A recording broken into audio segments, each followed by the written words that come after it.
How's it going, guys? Drew here with a Sony Extra Bass Bluetooth headset review. Now, I've owned this headset for about a month now, and I have actually really grown to like it. Before we get going, I'm gonna go over the specs with you real quick. This is store.sony.com with the Extra Bass Bluetooth headset. They have it listed at $200. And we're going to go over some of the specifications real quick. And I think one of the major things that's good to go over is the power. It has a built-in lithium-ion rechargeable battery right here, and it's approximately up to 4 hours from empty to full battery, which is pretty good for a charging battery. And the speaker's at 24 ohms.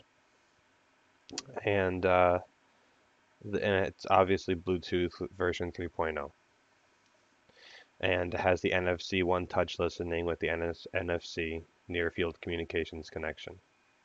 So I'll put this link in the description, that way you guys can look at it, or you can pause it here. Here's the top portion, here's the bottom portion. Headset, you're going to hold it like this, because this is the right, this is the left. It's indicated by this little mark right there. It says R. I can't get a good light, but this, I promise, is a little R, and then this is an L. And a nice way, if you can't see it, or if you don't want to look at it, it has a little nick right there where you can feel it, and then like, oh, this is the left side. So as you put these on, you can play the song. After you've connected your phone to the device, right here, you can just hit play when you pull up Spotify, Pandora, or your music player installed on your phone. And it also has a nice feature to where you can actually pick up calls by hitting the play button in the middle of a song or whatever. And then on the right side as well, you have your volume rocker, up and down, pretty simple. There's a nick right there on the up, that way you know that one's the up. Move to the left side of the headset. This is where your power button is. You just hold that down, and then it blinks blue, and then it turns orange, and then it keeps blinking. I'm not sure why it keeps blinking. It is connected. I guess it's telling it is connected. I personally don't like that feature, because if you're in a dark room, believe it or not, this can actually create a lot of light, and it's just for being your headset. And this is the extra bass button. You click that to turn it on and off. And then this is where you charge your headset. It's right focusing, and it's just a micro USB. And then underneath that is the where you insert your headphone jack, and underneath that is the mic. And that is all the features on the headset. So what do I think about this headset? I really like it. The quality of the sound is great. It's great for calls when you're on the road or walking around. Everybody that I've talked to can hear you easily. And the bass is pretty good. It's no Skull Candy Crusher, which has a tremble, but it does. You can actually hear the bass. Excuse me. And I have a huge head, so that's my number one complaint, is that these were just too small. And I found myself adjusting them, because this band, even though it has leather and it's plush or whatever, it still can create some sort of a slight pain, like enough to where you notice. So I find myself like I just adjust these up and down, because when the top of my head didn't hurt, it was the sides, like it was just pushing in. Because when I wear these headsets, this is what it looks like when I'm wearing them. Like, that's how ginormous my head is. Normal people are like this, I'm like this. So that was my only complaint about the headset itself. Now moving on to the features that you can get with this headset. I don't know if I should say features, but the additional things you get with it. This is your charging cable. This is not a big charging cable. It is maybe 1.5 feet, and that's not even a foot and a half, foot and 4 inches. And this it comes with no wall charging socket at all. It is just USB. And if you're like me and have your PC set up on the next to on the floor, above the floor, like I got a little thing so where it sits above the floor, where am I supposed to rest the headset? Like, I don't want to put it on top of my PC, and I don't want to have it like on the floor. So it's kind of awkward. But I mean, if you're like a laptop or like a Mac user, you're fine because Macs have it on the back. I'm a PC guy, so I don't have that, and I don't have USB ports on my monitor. So that's just one thing. And the thing is, like, yeah, you might have extra micro USBs, but the thing is, the instructions say only use this charging cable to charge your headset.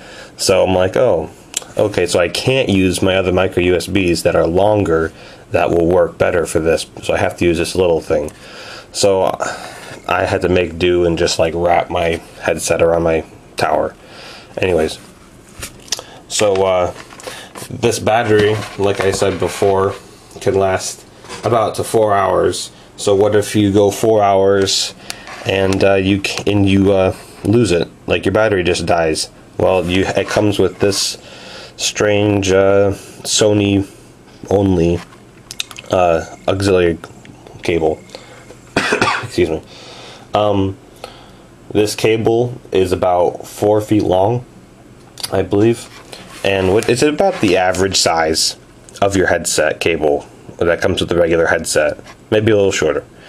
But the real thing about this is Sony gets you to where if you lose this, you're pretty much screwed. So here is a Skull Candy headset auxiliary cable, right?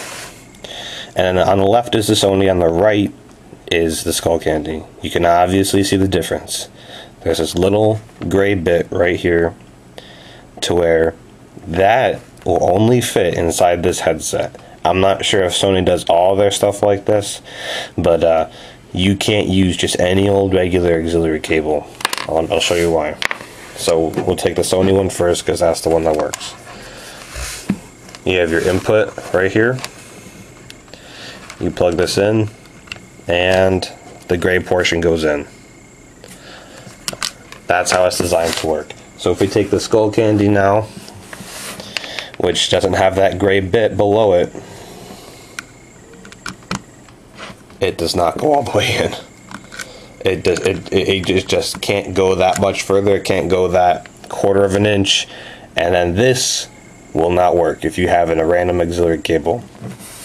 Now, to the extent of my knowledge, I believe that Sony makes them just like this, and I'm not sure if you can buy. You probably can buy aftermarket ones. I'll have to look that up, but I don't think you can. So if you lose this and your battery dies, you're not listening to music, which is kind of annoying, but just don't lose it, I guess. And that's about it. The Bluetooth, actually, another thing I'm very impressed with this headset. I have not owned any Bluetooth headsets recently before these headsets, and oh, look, they stand up by themselves. That's nifty. The Bluetooth range is very, very good. I live on a second floor house, and my room is in the very corner. I left my phone in my room, went down the stairs all the way to the kitchen, which is on the opposite side of the house, and the Bluetooth did not get interrupted once. And that's through several walls, and I'd say that's about maybe 60 to 80 feet away. And that blew me away. Like that's unbelievable. In the manual, it has you download this app, NFC Easy Connect. Now, I've never heard of this before. I thought it was just Bluetooth, like a JBL, like a Bluetooth speaker. But it's different. They have you install the NFC Easy Connect app. So once you do this, you just have to actually physically take your smartphone, and then there's this NFC logo emblem right there, and then as the screen says, touch your phone to the icon on the device. So you take your phone, you go like this, and it syncs up. I've already done it, so it's not going to do it right now, and I have to hit the OK button. But I'm just telling you that's how it would work. Actually, I think it just did it by itself. Yep. So that's how it works. You have to touch together. It can't be just, it can be in the, it will pick it up and it's in the area, but the phone actually has to physically touch it for some reason. Okay, so if you guys want to get a good size comparison of how big this headset is, because when you're looking at pictures online, you're like, okay, this headset could be really small or it could be really big. So here's a comparison with my hand in front of it. My hand is a little taller, but let's get more precise because my hand is not as big as your hand. You stack this ruler right here, it sits at about 7.5 inches right there. But if you expand this all the way, because people like me have giant heads, and you just go like that, it's a little over 8 inches tall. And if you're thinking about the width, it's about 7.5. I know you can't see that on the ruler because this camera sucks, but trust me, I can read numbers correctly, I hope. So is this the right headset for you? Well, the Extra Bass Bluetooth headset made by Sony is $200. But I'm not sure if it's worth $200. I've listened to a lot of headsets, and I think you could find the same quality headset, like sound wise, in $100 headsets, but the build quality of these are very, very nice. I know, but I got these on Amazon for $100, but I had a $25 coupon, so it was $80 on Black Friday. I waited till Black Friday because this is one of the deals, because they price match Best Buy, which was selling it for $100, or Best Buy matched Amazon or whatever. But I got it for $100, and I think that is the right price for these headsets. I'm not sure about the $200 mark. $200 is a lot of money for a headset, but I believe that these are this is a very nice quality headset. Meaning a lot of this is not just plastic, it is metal. Like these rim pieces right here, this is metal, but this is plastic, and obviously this shiny bit is metal, and this is plastic right here. So would I buy these at $200? No, but $100, yes. Alright guys, thank you for watching my Sony Extra Bass Bluetooth headset review. Tell me how I think I did. I'm just starting out this series, and I would really appreciate the feedback, guys. Alright, so it's been cool. I've been Drew, and I'll catch you guys later.